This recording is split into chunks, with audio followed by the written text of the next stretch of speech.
and I'm pleased to introduce a first-time guest here. And I'm going to introduce my first-time guest first, and it's Mr. Keith Broders. Keith has the Constitution Club. And Keith, you are the first person that pointed out the difference to me between the Constitution for the United States and the Constitution of the United States. So welcome to the barbecue.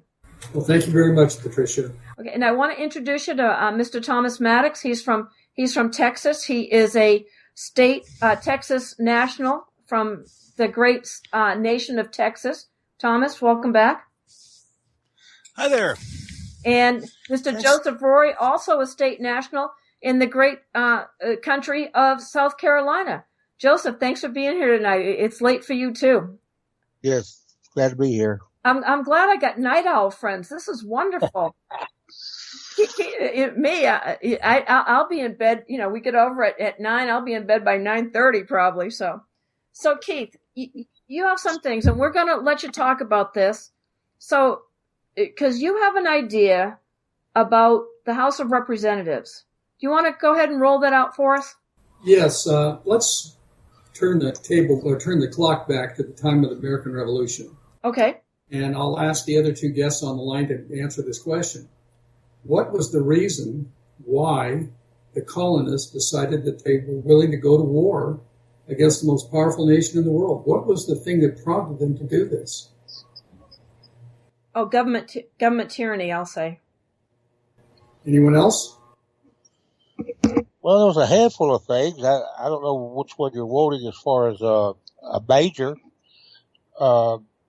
You had the taxation problem. You had England's Church of England running the show. You had all kinds of issues. So I'm not sure which one you're looking for. Well, you came real close when you said taxation, but it was taxation with a caveat.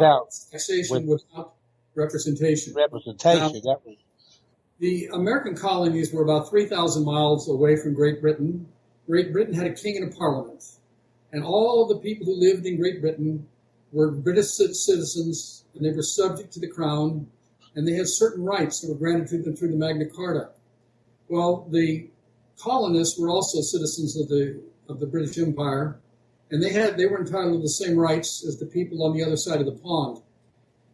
And the concern that the colonists had, I don't think that it was taxation that bothered them, but it was the fact that they had no voice and that their rights were not treated equally under the law as their British counterparts. And so I think the problem had to do with representation.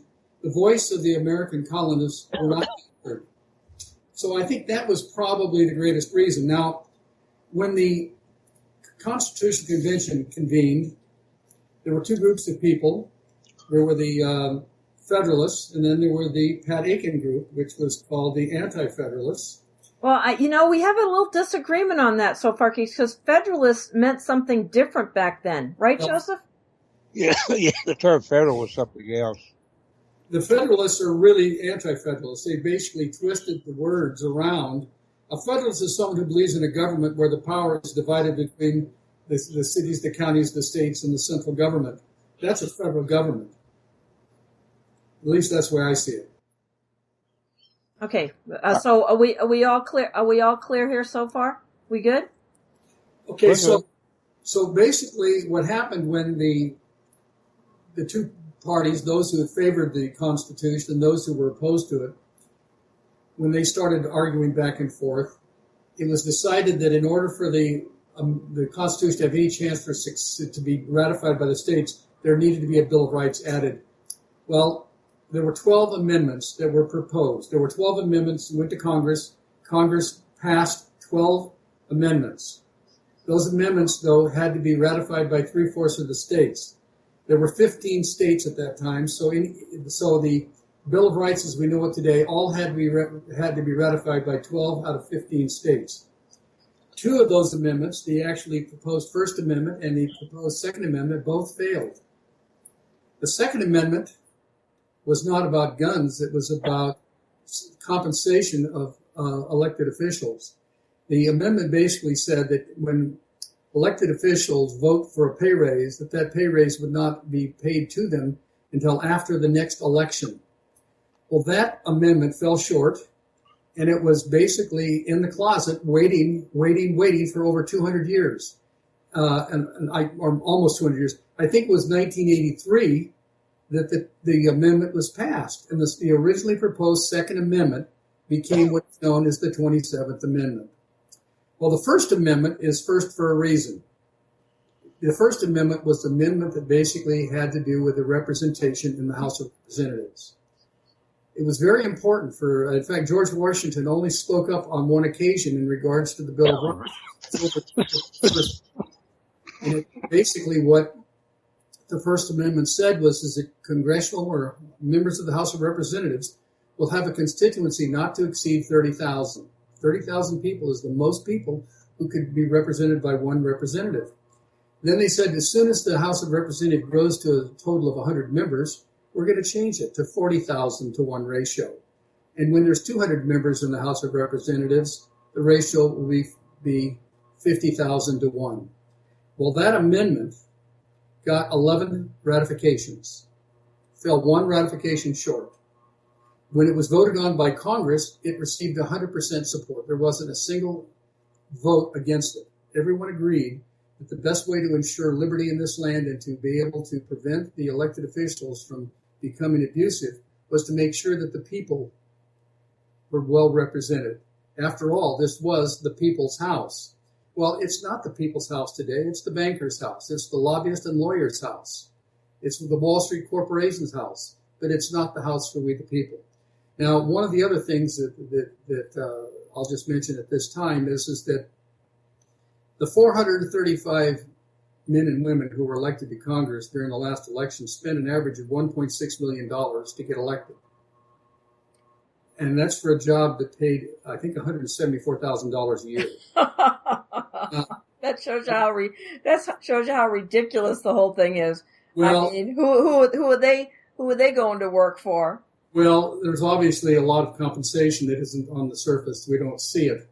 But not only that, the average person in Congress today, out of 435, the average one has a net worth of over $1 million. But the people in the districts, the 99% of the people who live in their districts, have a net worth of less than $60,000. So basically what we have is we have the House of Lords representing a bunch of peasants. So how in the world can we, the people, be adequately represented when the people that are supposedly representing us are wheeling and dealing with the lobbyists and the Wall Street bankers and the ratio of representatives? Now, if the representation was the same back in 1790 that it is today, do you know how many members of the House of Representatives there would have been in 1790? How many? Now, that makes a lot of sense. House of Representatives has 5 members. Today, the average congressional district has about 710,000 people in it. And so the thing that I believe needs to happen is we need to go to all of the state legislatures. There's basically right now 30 state legislatures who have not voted in favor of the ratification of the originally proposed Second Amendment. If 27 of the states currently have not yet voted for it, were to vote in favor of its ratification, it would become the 28th Amendment to our Constitution. Now, that means that instead of having 435 congressional districts, there would be about 6,400 congressional districts. Now, by having 6,400 congressional districts, what we're essentially doing is we're taking the power out of Washington, D.C., and we're sending it back to the states and into the individual congressional districts. Now, I live in a town, we have a town that's called Hemet, and right next door we have a town called San Jacinto. Between the two of the towns, there's about 100,000 people. Well, if this amendment was ratified, we would be entitled to 2 representatives. 50,000 people twice. Okay, so we have 2 representatives within walking distance. Okay, Keith, can you hold on for just 1 second? Sure. Let me wrap my mind around this. And so because, sending people to Congress, as I've learned from Joseph Rorie, they changed the definition of Congress. Congress used to be you were sending someone to represent the people in their state. And then they turned it around to mean you were representing the big federal communist government to the people of your state. Am I saying that right, Joseph?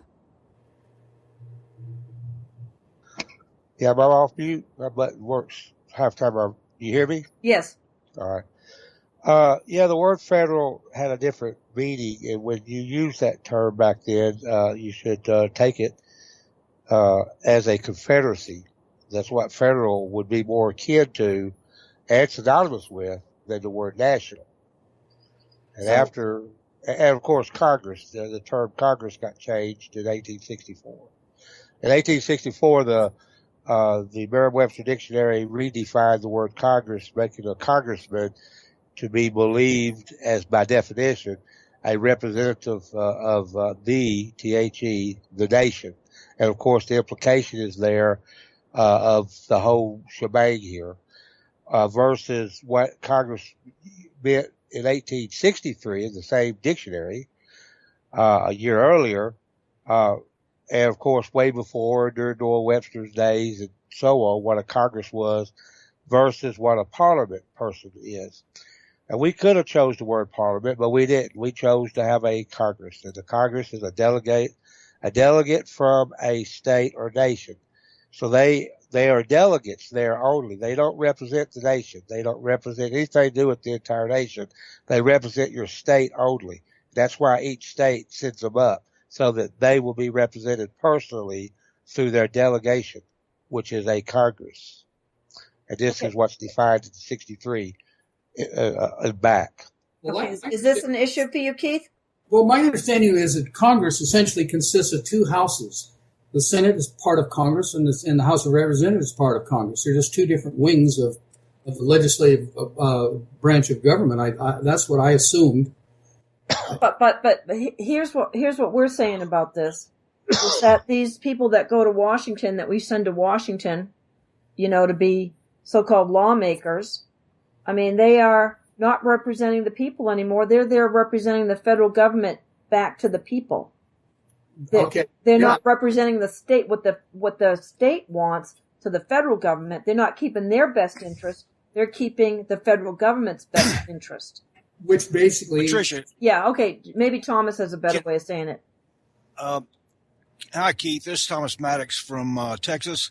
What has happened with the 14th Amendment is our whole system of government has changed from the people of the several states, as mentioned in Article 1, Section 2, Clause 1, to citizens of the United States. And this has created a totally different style of government that's running under the 14th Amendment.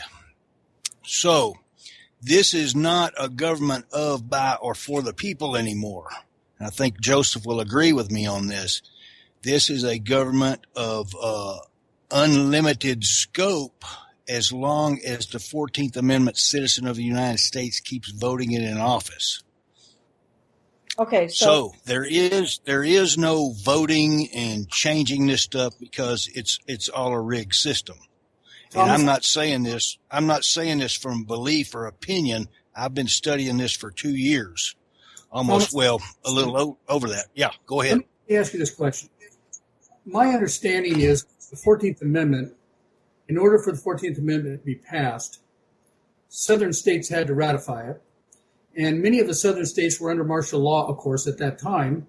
And they were basically forced to ratify the amendment essentially at the point of a bayonet. So as far as I'm concerned, the 14th Amendment was unlawfully ratified. It was never legitimate. When a person is forced or compelled without their free will, this is like extortion. This is an illegal amendment to begin with. It is, and then they get you to volunteer. Exactly. You're right on the mark, Keith. You're very right on the mark. The 14th Amendment started a new system of voting. It allowed the people to vote as citizens of the United States, not the people of the several states. Most people don't realize that they don't have a lawful state nationality anymore since the 14th Amendment. I have corrected my nationality, and Rorie has connected Joseph has corrected his nationality. we can't vote because voting for the people of the several states has been denied since the 14th Amendment. So this is what allows a foreign system of government to operate in D.C.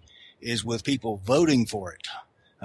We could say all day long the 14th Amendment was illegally, unconstitutionally ratified, which it was, but people are voting in that system, which they don't know what they're doing. Right. I asked people before the election this year, I said, have you read the voting rules of the state of Texas? No. Have you read the voting rules of the founding fathers? No. So it's pure, everything's running on arrogance. And as Thomas Jefferson said in the Declaration of Independence, consent of the governed, this is where you get consent, is by the vote. And Okay. this is what's going on. All right. And very people good. don't have a clue of what they're doing. Right. Okay. So Keith, so go on. I'm sorry I interrupted you, and we've kind of got you off track here. And I'm gonna. I know you've got something more that you want to share with us. So let's see if we can fit this into how we all think here. Three of us think here, and see if we can fit your plan in to make it work. So let's hear. Okay. Now let's assume that you have a congressional representative who doesn't hear what you say, doesn't seem to care what you say, and has to spend $1.6 million to get elected. Now that means what percentage of the people could afford to run for Congress? It would be very, very few.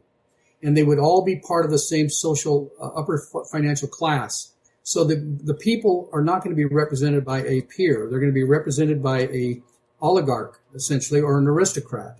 So one of the problems we have not only is inadequate representation, but the quality of our representation is bad. These individuals are all, frankly, in bed with the bankers, the lawyers, the politicians, etc. So by having a local representative, someone who you know, first off, if you were running for Congress and you had to spend $1.6 million under the current system, with this new system that I'm suggesting, what would end up happening is running for the city council or running for the school board would be just as expensive as running for Congress. If all of a sudden people could run for Congress and spend less than $5,000, do you think we'd have more people who would actually represent the mind and will of the people? Okay. It's kind of a rhetorical question, I suppose. Right. We want to take out the banksters and the corporations from the equation. That's precisely what we're talking about. So in other words, and then the other thing that we need to do, when you take 435 people, and what percentage of the legislative power do they have? They have 100%. If you take 6,400 districts instead of 435, you're basically dividing the power 15 times. So the amount of power and the potential for the abuse of power is reduced by a factor of 15. The people are going to have their voices heard. They're going to be able to hold their elected officials accountable if the ratio is very small. So we need smaller congressional districts so that we, the people, can take ownership of the House of Representatives, which was, again, the people's house. So basically, that's the drum that I'm wanting to pound on, and that is the fact that we need to have more representation. We need to have elected officials who will work for us instead of working for the financial interests of the bankers and the Wall Street corporations. Well, here, let me propose this to you. How about we start county by county, community by community, and get people to correct their status. And so they're not U.S. citizens anymore. They're back to being state nationals. And we correct that and do it with the right representation. And that we put people, because those offices are still there. They're just vacant. And we correct this and do it on a community, county, and state level. Patricia, what you're suggesting, I think, it has got a lot of good merit to it. However, the reality is that the American people have been dumbed down to such a terrible extent. They've been indoctrinated in the government schools that convincing people of this is going to be a much, much, much more difficult task than passing the originally proposed First Amendment. I think that your plan is idealistic, and it's something that is something I would like to do what you guys are suggesting. I need some help in the process, but I don't believe that we've got to keep this simple. And we've got to make it so that the government cannot interfere and throw roadblocks in us. Now, the Congress has already passed the amendment. The Congress has no authority to get involved. The president has no authority to get involved. This decision is strictly in the hands of the states. But the states right now, Keith, are really franchises of the federal government. They're not the de jure states that they have been. They're the de facto states. They're I believe the all cap states. When you see state of Nevada in all caps, that's the corporation. That's the franchise to the federal government. You are correct. You are absolutely correct. The corruption that is happening in the capital or in the cities, the capitals of the various states where the legislatures meet, they're just smaller versions of what's happening in Washington, D.C. Right. Well, I heard one of the state assembly people here in Nevada, and his name escapes me right now, but he admitted that here in the assembly, they pass what they want to pass. And if they don't want to pass it, doesn't matter how much support it gets, it's not going to pass. The Legal Counsel Bureau just quashes it somehow. And so there's no real involvement from the people anymore. I don't see as this type of what you're suggesting. I hear it. I hear the importance of what you're saying, but I don't think it's any more less idealistic given what we're really dealing with, this behemoth, this beast system, than what Joseph and Thomas and I are saying. Well, like I said, if you go back to the initial founding fathers and the Constitution as it was written, we like to, and you take a look at the support that that this proposed amendment had by the members of the Constitutional Convention and the members of Congress at the time, they were almost, like I said, unanimously in favor of it. So in their wisdom, they thought that this was the best thing to do, is to keep the congressional representation. They wanted the people to have a great say, a great voice. We don't have a voice. So the question I have is, how do we get a voice? And I say the best way to get a voice is to enfranchise more people to be able to participate.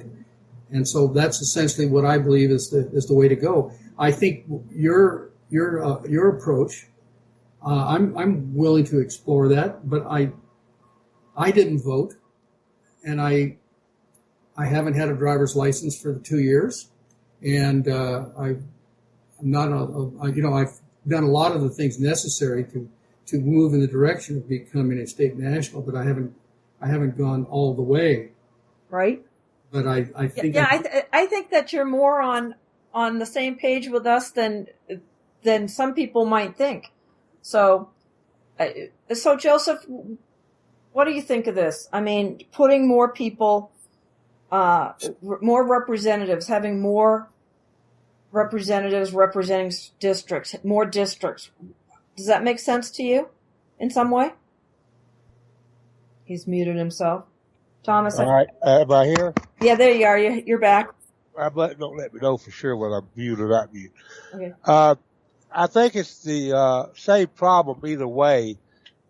You know, if the doctrine that he presents is actually workable and everybody would come to their senses, just having more representation doesn't change the zombies out there in Lulu lawland of what is the law, what is their share of liberty. And if, adding representatives would not actually change that if the people are not going to be educated enough to do those humans right. The same amount of effort to get to these people the process of, hey, if we get more representatives, they're going to be more localized to tighter communities, and maybe there will be a difference by the time it all gets redone. However, you're looking at the same people that, if, say, the doctrines that we're teaching is still going to have to get to these people. They're going to have to learn it one way or the other. So the process is only whether or not yours would be more accurate versus everybody learning who they really are, and would have a chance being individualized better than saying, yeah, well, you gave me some more representatives up there. the representatives we do have is not doing anything. And to add to today's societies in the pick of the crop out there, I don't know if a number of more representatives will do nothing more than just help it look even worse and do it worse. I'm for educating the actual individual into him, and then he can pick on his congressmen, and he can tell them, look, you're not going back in, Jack, until you will go with us and you will be a state citizen before you leave here to be up there in that Congress. And you will devote yourself to my state, or else you're not going up there. I don't want you up there representing California, New Jersey, Massachusetts, or any of them. You come from South Carolina, you better come up there and fight for only the South Carolinians only. That's the prediction. Well, I agree with you. Now, the one thing that I didn't mention, which I think is pretty important, the Constitution in Article 1, I think it's Section 4, basically says that Congress shall meet at least once a year. So the idea that we meet in Washington, D.C. is not constitutionally mandated. It doesn't say where. It does say when. It doesn't say where they're going to meet. It doesn't say anything about that. If we had 6,400 congressional districts and the congressmen were sent back to spend virtually their whole year in their home district, and then they would convene according to the Constitution once a year. So they would meet in a probably in a basketball arena, and they would meet once a year. Other than that, they would be spending probably at least 350 days a year in their communities, where the people could have access to them, where people would be able to hold them accountable and responsible. So I think that sending the congressman home and basically making Washington, D.C. a ghost town would be a great plan to slay the beast or to drain the swamp. Just close it down, give the land of Washington, D.C., give it back to Maryland and Virginia. Tell it we don't want it anymore. Well, I can kind of merge both these points of views here pretty easily myself. Well, I think so. Well, the time on it is where we're looking at is we would have to spend the same educational time and exposure to the ill-educated and the government school educated, which I'm in that class. I've been, gradually for hundreds of years, debriefing myself. But we've got to look at the fact that we still have to match the Constitution ourselves. Our status needs to be understood and listed in the Constitution to where we can put a finger on the status that we are or this created new form of citizenship that they created technically in the Civil Rights Act of 1866 to be there for the purpose they wanted to be there. The 14th Amendment, as they claimed, ratified that theory. But we need to know who we are. You get a people that'll stand up. There's not a government out there that wants to stand back. Well, I see it's an education issue either way. Somebody would do something Keith's way, they need to be educated. So I prefer to educate them on being, on correcting their status and being who they're supposed to be. State nationals, and just withdrawing their support from this beast. One of the things that I learned here recently, there's a wonderful, wonderful video that I found out about Abraham Lincoln. I think the title is something like "What They Don't Teach You in School." And I'm telling you, I think that what he did essentially, and with the 14th Amendment, our constitutional republic was dismantled and replaced by a corporate empire. And they say that George Washington was the father of our country, and I think that Abraham Lincoln was the father of fascist America. He was the father of the corporate status. And frankly, one of the things that he did, that he suspended habeas corpus, which was unconstitutional of him to do that. Now, when you violate a contract, Patricia, when you violate a contract, what happens to the contract? Nothing. The contract's still there. I don't think so. I think that It's breached. Okay, it's abrogated. It's breached. Yeah. When you breach the contract ceased to exist. So if our Constitution was a contract, Abraham Lincoln breached that contract. Also, when he was offered a chance to borrow money from the Rothschilds for 25%, and he refused, and then he started to print paper money by passing the Legal Tender Act of 1862, he again violated the Constitution, and the Supreme Court basically, which they've never done, is when they voted on Dred Scott and they said that the fugitive slave law was legitimate, the Supreme Court has consistently made terrible choices and terrible decisions, but they're always decisions that benefit the financial elite. Oh yeah, that's who they work for. Let's be real clear about that. So we have three different branches of government that are all basically, they were supposed to check each other, but they haven't checked each other. They've supported each other. We amend the Constitution today in three ways. We amend the Constitution when the Supreme Court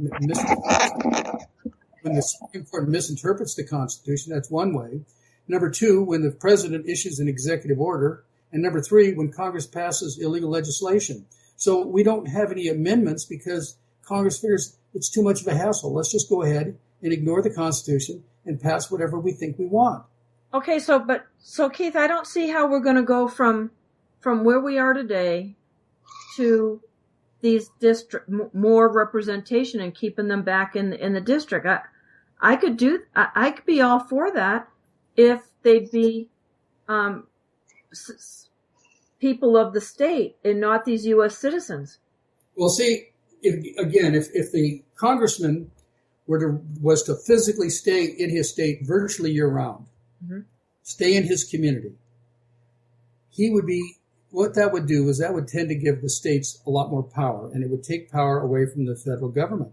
The states could stand up against the federal government with such things as interposition and nullification under the 10th Amendment. The states could wield a lot more power. There's a lot of laws that have been passed where the states have refused to comply. The Real ID Act was passed that said we were all going to have a chip in us. Well, a lot of states says, hell no, we're not going to let you do that. So a lot of states have refused to comply. And that's what Madison recommended. Yes, it is.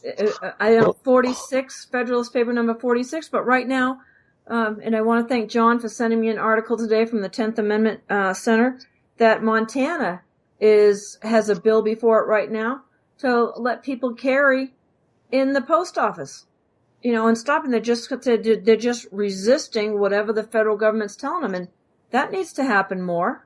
But I want to see if that gets passed. I want to see if the powers that be in Montana let that happen or not, or if they're just the same corrupt bastards we see behind the scenes, or we don't see behind the scenes everywhere. Patricia? Yeah, go ahead, Joseph. I'd like to bring up something that, he had said earlier, and I'll be honest, he's the first I've known to bring that up. I have kept it my own secret because I didn't want to have to talk about it because it really is a problem. It's breaching that contract. Once it was breached, neither side was ever again obligated to go by it anymore. Now, this was said by Sullivan, the Attorney General, in his letter back to Buchanan. He plainly stated that if Congress, breaches this, or he didn't use the word breach, but if the Congress goes outside of the laws of the Constitution, and they will absolve the Union and let Congress be guilty of it if they do it.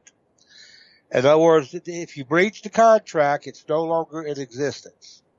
So the question is, like I've always told just a couple of people, I said, I don't really want to carry people into that particular understanding value of what really went wrong there. The question is maybe we could look at it because as far as I'm concerned, the Constitution is now gone. That's the way I would look at that. It's over with. We may play games and believe it's there.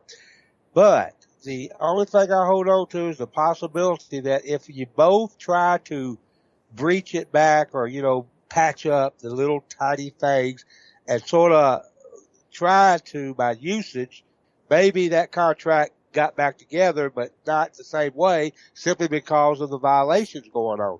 So I've always kept that because can I give you the proper conclusion? I can't. Because said and done, if I really had to say it, I'd say the Constitution don't even exist no more because of that breach. Well, that's a amazing point there, Joseph, and I'm sure Keith brought it up. I thought he's the first I've heard ever bring it up, and I've kept it. And that's why the federal judges won't allow the Constitution to be mentioned in their courtroom. And that's one of the things that swung the Bundy jury in Oregon this fall. They were very suspicious of that because we all train people that we have a Constitution, but they were suspicious of that. Very suspicious, and well, they should be. You know, the Bundys go around with a pocket Constitution, the wrong one, the one of the United States, and not the one for the United States. But this is an amazing point, and this is why they're being railroaded. And they just passed a motion in limine, the feds did, to say they're not allowed to mention the Constitution. Well, one of the things that is mentioned in the Constitution, one of the provisions in the organic Constitution, is that any laws that are passed that are pursuant to the Constitution become part of the Constitution. And the problem is that most of the laws that are produced are not pursuant to the Constitution. Most all of them violate the Constitution. If you listen to the preamble, it tells you what Congress is allowed to vote on. It says, that we, the people of the United States, in order to form a more perfect union, establish justice, ensure domestic tranquility, provide for the common defense, and promote the general welfare. If you're talking about virtually anything else, they have no authority. We don't need to have all of these myriad of legislation. I think they said last year there were 72 laws passed by Congress in a single year. And if you go back over time, there's been literally thousands of laws. Welcome to the Talmud.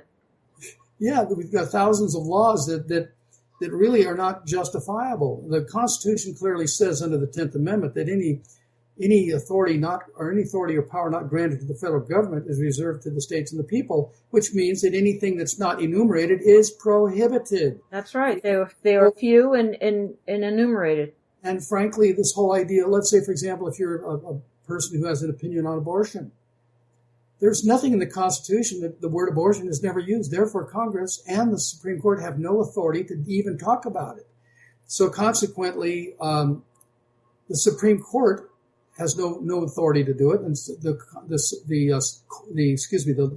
Congress should strip they have under Article 3, they have a power to strip jurisdiction from the Supreme Court. All the Congress has to do is say, Supreme Court, you cannot render any decision to have anything to do with gay marriage or drugs or abortion. You can't deal with it. And who gets a bullet over that? That's my question. Nobody. Joseph has, and I have gained contempt for the Supreme Court from him more than anyone else. It's your fault, Joseph. Well, thank you. Yeah, I've been well educated there, and so I don't care what they say, but again, we're coming down to how are we going to make this happen? Keith, you want what we want. We want freedom. We want to be left alone. We want to have one law. There's really only one law, and that's do no harm, and we want to go on with life. How do we get there? Well, let me say something about the Judiciary Act of 1789. Whether the court can be forced to be or not be anything according to Congress's legislation is a real big question that's got to be answered to the Article 3 statement when it says that the judiciary shall be invested in one. And the word supreme is a lowercase supreme, S. The word court is a higher case word, C, which is clearly that was not going to be the name of the court. It was just going to be a Supreme Court. And whose Supreme Court? The states or the federal government's Supreme Court? That's who and limitations of their court, except for the delegated exceptions in the cases of controversy that they were actually given, like citizens fighting against another citizen of another state and a few other, issues where the court would have jurisdiction. Other than that, it's clear that they were limited in jurisdiction. Now, the question is, the Judiciary Act of 1789, one of the very first things acted. And I'd have to go back to, and I do have an original copy of the Acts of Congress in those days. I have to go back and reread what was first, second, third, fourth, and fifth. But pretty much real soon, here comes the Judiciary Act. Now, remember, that is Congress, the first branch listed in the Constitution, the legislative branch. The federal, the courts, let's just say the court, it would be supreme over all the ones that Congress creates, because it says that one Supreme Court and such other courts as inferior courts as Congress, etc., would go on. But the question then is, when did the Congress get the power to tell the Supreme Court what they have jurisdiction over and what they don't?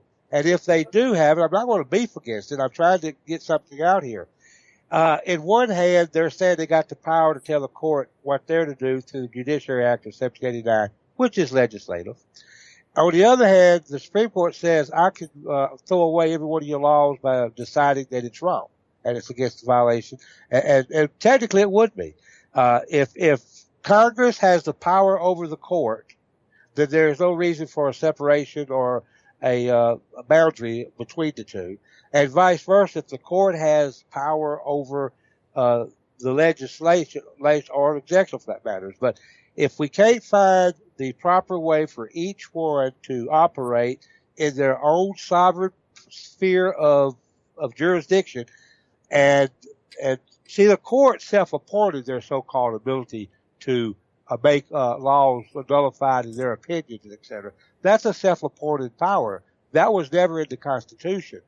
And it was meant not to be in there because it got brought up twice during the convention to get it in, that the Supreme Court would have it.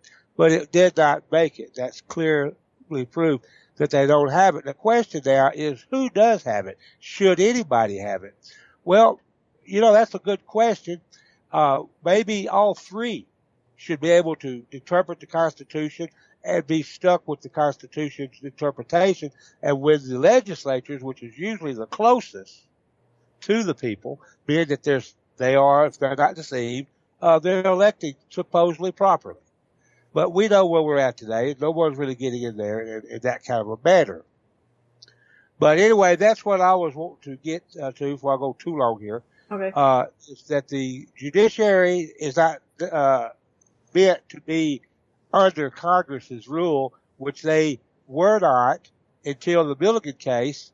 Then they suddenly ruled against McCardle case. Then all of a sudden they said you can't, you don't have jurisdiction on the Reconstruction Act, so you can't make no rulings. And the Supreme Court dropped their decision that they had already made on that habeas corpus. And which is, again, it's argumentative whether even if Congress had that power, that would still be ex post facto because it's already a case over and in the courts. Right. So you can't make law after the facts. Well, they sure as heck do. They do it when they want to. That's where our confusion comes. Right. Keith. Yeah, the one thing that I want to mention here is that there's a couple of factors that most people are unaware of. Everybody seems to think that the Chief Justice is appointed for life. Well, that's not true. The Constitution says they are appointed for periods of good behavior, which means that if they... Well, we can fire them all now. Well, basically, there hasn't been a Supreme Court justice since 1913 that hasn't been operating in bad behavior. They've allowed the government to participate in a conspiracy with the Federal Reserve to print counterfeit money and to pass it off as legal tender. They have all violated good behavior law, so no one deserves to continue to sit on the court. So this idea of good behavior is utter nonsense. Also, John Marshall, one of the longest sitting members of the Supreme Court, invented something called judicial review. And we hate it. There's nothing in Article 3 of the Constitution that the authority to... You're preaching Joseph's message right now, Keith. Yeah, and then the other thing in the Constitution that has really screwed us up, and this is probably compliments of Alexander Hamilton, who I think is a despicable human being. Yes. He really pushed the idea of implied powers and necessary and proper clause. And Jewish on his mother's side, by the way. He's asshole on his father's side. Oh, thank you. Yeah, he was he was a plant for sure. So Keith, if you're going to change this thing, I got to do my host duties here. Got to let you know that you're listening to Sacred Cow BBQ on Revolution Radio, freedomslips.com. My guest tonight is Mr. Keith Broders from the Constitution Club. We're having an enlightened discussion here with Mr. Joseph Rorie and Mr. Thomas Maddux. And so I appreciate it because it's hard to find people that are go this far down to bedrock on these constitutional issues and what's really going on in this country. So I appreciate them all. And I want to remind you to go over to freedomslips.com, get the archives, buy something. It doesn't take much to support things around here. And I also want to remind you of my sponsor. It's so hard to remember this. I haven't had a sponsor ever, so it's really cool. And that's freespiritenergy.com. If you're a camper or a sailor or do anything off the grid, you'll want to check out freespiritenergy.com. They have a very cool wind generator that'll keep your batteries topped off. And they've got a special deal. If you need one, just mention the barbecue and they'll do something really nice for you. So, okay, Keith, back to you. I just would like to invite everyone to please consider visiting my website. It's constitutionclub.ning.com. Constitutionclub.ning.com. N-I-N-G? N-I-N-G. Okay. Okay, November, India, November, golf. You got me confused here. Anyway. Okay, I'm just giving you because it's hard to hear letters on the radio, so. Constitutionclub.ning, N-I-N-G. Okay. .com, ning.com. Oh. We've got about almost 4,200 members now all across the nation. We share lots and lots of information about lots of different topics. I'd like to invite Thomas and Joseph to go and check it out. There's a tremendous amount of information on there. There's literally thousands of articles and access to, I think I had on my YouTube channel, I think I've got 10,000 videos, most of which have to do with liberty and responsibility. Well, good thing you're retired, Keith. Sheesh. I mean, it's hard to catch up on all this stuff. I'm telling you, getting educated is almost a full-time job. And that's one of their main offenses against us is to keep everybody so darn busy they don't have a chance to educate themselves. And also keep us in debt, because that also, right, keeps you working around the clock. John Adams once said that there's two ways to enslave a man. One is to conquer him with a sword, and the second way is to loan him some money. That's it. And that's all we have is debt money. We don't have any real money. So, and that's a very difficult place. And that's something that I'm talking with some other people and getting some ideas, because the state national people are really cut off from banking and what have you. But there are people that are coming up with solutions for that. And I think that's pretty exciting. Although we know what happened to the Montana freemen. So I would like to invite Thomas and Joseph.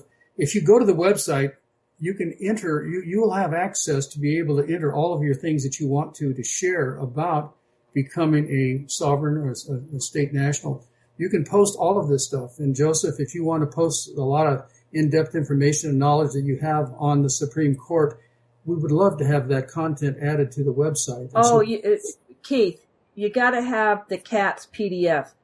And Joseph isn't going to blow his own horn here, but I'm sure Thomas will. Thomas, did you enjoy reading CATS?